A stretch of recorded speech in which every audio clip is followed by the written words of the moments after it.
given language. So let us solve this first question. Exactly 1b over a comma b. That means your string should contain exactly 1b. So language can be written as b, aba, aab and so on. Exactly 1b, and you can have any number of a's.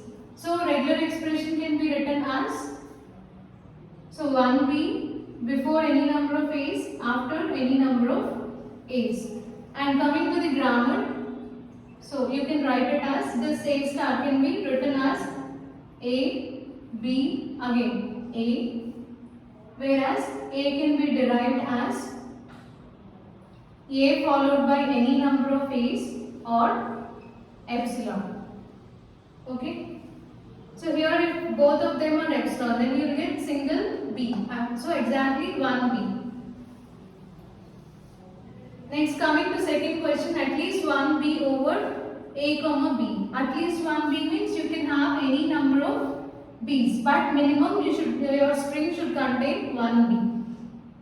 So here you can have b or abb, baab and so on. Any number of b's.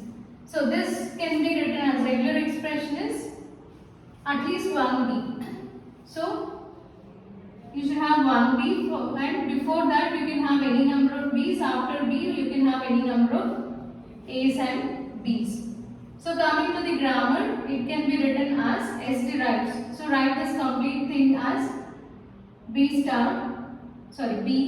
and this is b, and again this complete thing I am taking as b. So you can derive this b as,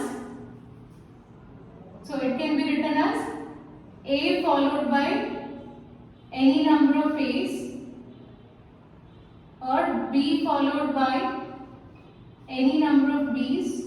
So A for AB or BB or epsilon.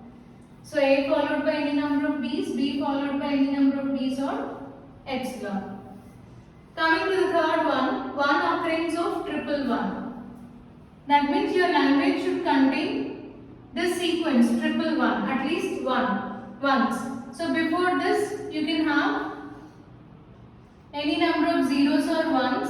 After this any number of zeros and ones. This is the regular expression. Based on this, derive CFG.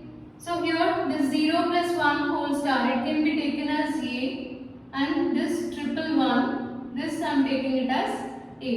Whereas A is nothing but, so it can be either, so A is derived as 0A, 0 followed by any number of zeros, or 1 followed by any number of ones or epsilon.